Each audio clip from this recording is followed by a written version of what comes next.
Dicen que el infierno es un lugar de fuego y azufre. Se equivocan. El infierno es blanco, interminable, y te muerde el culo a 40 grados bajo cero. Se llama Antártida. Soy el Capitán Blake. Nuestra misión, la del equipo Alpha, era sencilla sobre el papel. Una operación de reconocimiento y rescate en Outpost 31, una estación científica estadounidense con la que se había perdido el contacto. Era una base remota y aislada, donde trabajaban geólogos e ingenieros. Pero al aterrizar, no encontramos a nadie con vida, solo ruinas y metal retorcido. La estación había ardido hasta los cimientos. Mientras avanzábamos entre los restos, mi equipo recuperó varios informes y registros dispersos. Fragmentos de datos y análisis incompletos. Todo apuntaba a lo mismo. Algo biológico. Algo que no encajaba con ninguna forma de vida conocida. Una entidad capaz de imitar y adoptar tu imagen.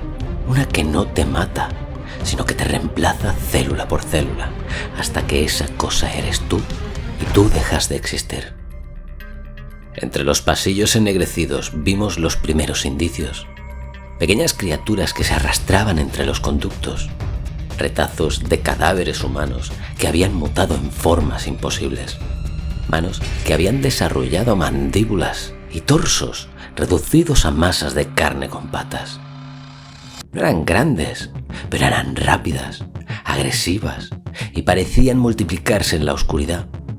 Gastamos casi toda la munición intentando acabar con ellas. Al parecer, Outpost 31 no era el origen. El equipo Bravo se había desplazado hacia una estación noruega, siguiendo la pista de un hallazgo que habían desenterrado del hielo. Pero Bravo dejó de informar y la orden de mando fue directa. Alpha, dirigíos inmediatamente a la última posición de Bravo. No hay respuesta en sus canales.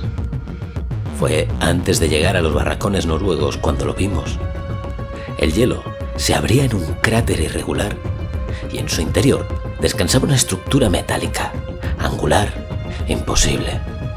Era una pequeña nave de reconocimiento, un módulo compacto de origen desconocido que llevaba miles de años enterrado. Los noruegos la habían encontrado primero y lo que salió de ella había empezado a moverse por sus instalaciones, luego por las nuestras. Dejamos atrás el ovni y entramos en la estación de Thule. Si el exterior era un infierno blanco, los pasillos de los noruegos eran una morgue de metal, donde las luces parpadeaban, el generador tosía aceite y el aire olía a queroseno. Allí encontramos los primeros supervivientes. No eran soldados de élite ni hombres preparados para una guerra biológica. Eran restos de lo que había sido la expedición noruega y algunos miembros dispersos del equipo Bravo. Estaban acurrucados en las esquinas, apuntándose entre ellos con rifles descargados, y no nos recibieron como salvadores, sino como nuevas amenazas, ya que aquella cosa era capaz de hacerse pasar por cualquiera de nosotros, y el miedo puede ser más rápido que cualquier organismo.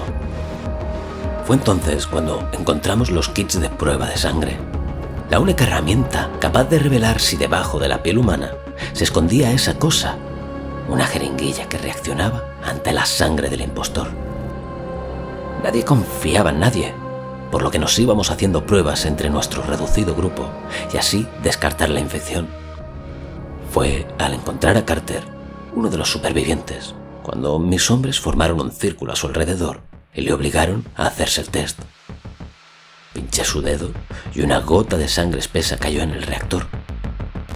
El kit emitió un pitido agudo dando positivo y el cuerpo de Carter dejó de ser humano en un pestañeo.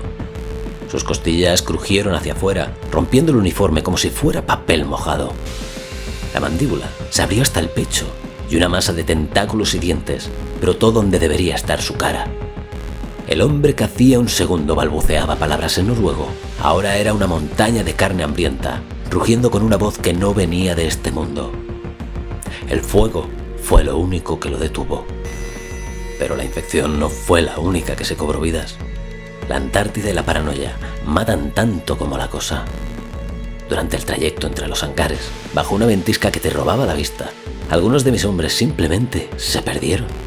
Nunca supe si se los tragó el frío o algo que esperaba la niebla. Y luego estaban los tiroteos. Es que en la oscuridad de esos pasillos, cuando una de esas cosas saltaba desde un conducto, el plomo volaba en todas direcciones. Vi a hombres valientes abrir fuego a ciegas por puro pánico y alcanzar a sus compañeros. Acababan matándose entre ellos mientras el verdadero monstruo se escabullía riéndose de nuestra estupidez. Cargué con más muertes por ese fuego amigo que por la propia infección. Sobrevivir a la estación noruega fue como salir de una picadora de carne solo para caer en un nido de víboras. La traición no vino de un bicho escondido en las sombras, vino por el auricular de mi radio. Mientras intentábamos reagrupar lo que quedaba del equipo Bravo, el coronel Whitley ya no preguntaba por supervivientes, ya no pedía informes de situación, solo quería muestras, datos de asimilación y niveles de infección. Fue ahí cuando entendimos que Whitley no estaba intentando contener nada, estaba dirigiendo un proyecto militar que llevaba años estudiando al organismo, esperando el momento de convertirlo en un arma. Nosotros ya no éramos un equipo de rescate, éramos variables de un experimento.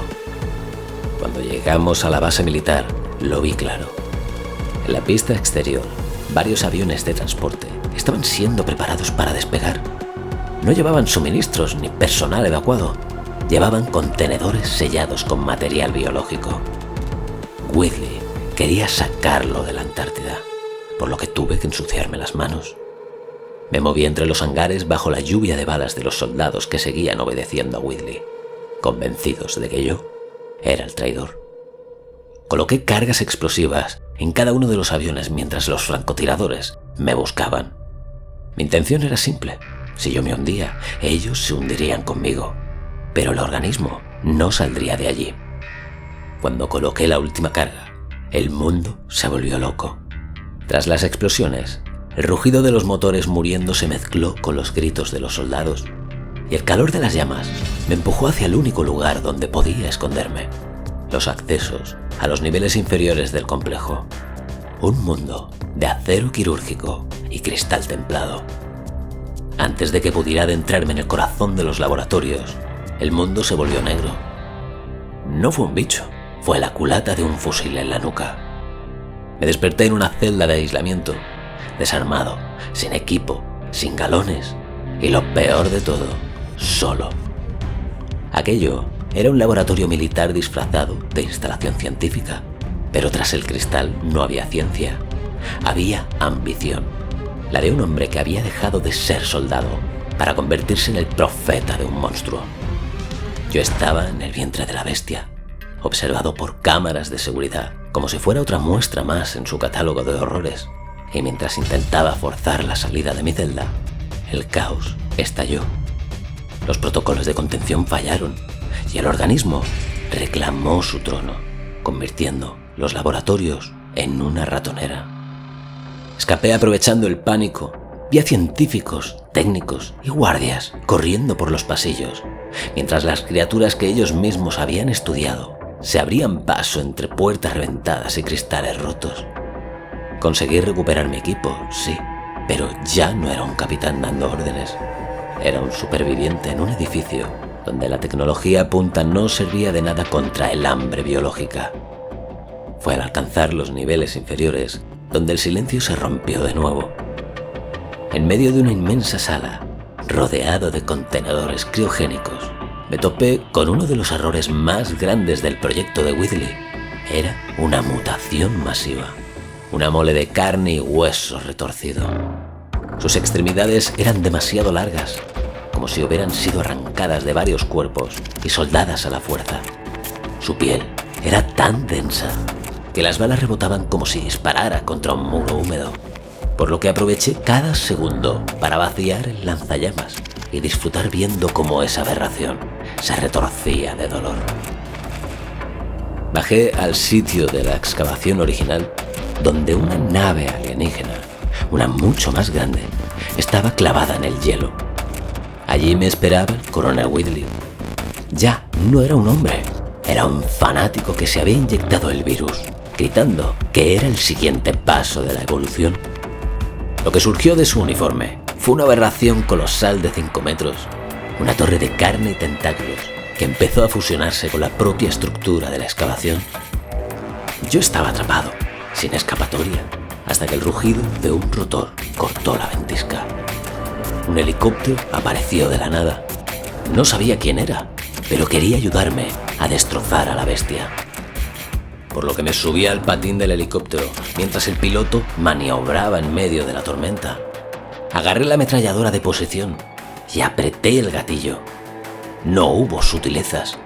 El sonido del metal masticando carne resonaba en toda la fosa, mientras Whitley intentaba derribarnos con tentáculos del tamaño de columnas de acero.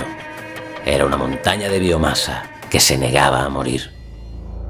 Tuve que vaciar cintas y cintas de munición, barriendo cada centímetro de su cuerpo, hasta que finalmente el fuego y el plomo hicieron su trabajo. La bestia acabó convirtiéndose en una pira funeraria bajo nuestros pies. Cuando al fin el humo se disipó, miré al piloto. Era un tipo con la mirada de alguien que ya había bajado a los infiernos y había sobrevivido para contarlo. Era McReady, el civil que quemó Outpost 31, intentando acabar con esa cosa. Mientras nos alejábamos de la Antártida, nos mirábamos de reojo. Ninguno de los dos se fiaba. Y esa desconfianza en la humanidad es la que nos acompañaría el resto de nuestras vidas.